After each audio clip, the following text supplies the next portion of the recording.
Friends இந்த எக்ஸ்பிரஷனில் எக்ஸோட value கேட்குறாங்க ஃப்ரெண்ட்ஸ். ஓகே, இந்த கொஷின் அட்டன் பண்ணணும்னா நமக்கு இந்த வகுத்தல் விதி தெரியணும். நம்பர்ஸோட பேஸ் சேமாக இருந்து அந்த நம்பர்ஸ் டிவிஷனில் வரப்ப அந்த நம்பர்ஸோட பவர்ஸை நம்ம மைனஸ் பண்ணிக்கலாம். கிளியரா? இப்போ இந்த லாவை நம்ம கொஷினில் அப்ளை பண்ணுங்க. ஸோ பேஸ் சேமாக இருக்கா, அதே மாதிரி பாருங்கள் நம்பர்ஸ்க்கு டிவிஷன் தான் வந்திருக்கு. ஸோ இந்த நம்பர்ஸோட பவர்ஸை மைனஸ் பண்ணிக்கலாம். அப்போ ஃபஸ்ட்டு ஸ்டெப் என்ன வரும், 2 பவர் 2x மைனஸ் 1, கீழே என்ன பவர் இருக்குது, எக்ஸ் ப்ளஸ் 2 இருக்கா, இந்த எக்ஸ் ப்ளஸ் 2ங்கிறத நம்ம என்ன பண்ணோம், இதுலேருந்து மைனஸ் பண்ணோம். That is equal to 4. 4 நம்ம எப்படி எழுதலாம், 2 ஸ்கொயர்னு எழுதிக்கலாம். ஓகே, இப்போ ப்ராக்கெட் ரிமூவ் பண்ணுங்கள். 2 power 2x minus 1 minus x minus 2ங்களா, that is equal to 2 square.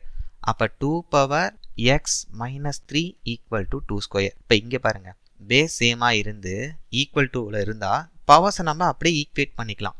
அப்போ எக்ஸ் மைனஸ் 3 ஈக்குவல் டு 2ங்களா, அப்போ எக்ஸோட வேல்யூ என்னது 5.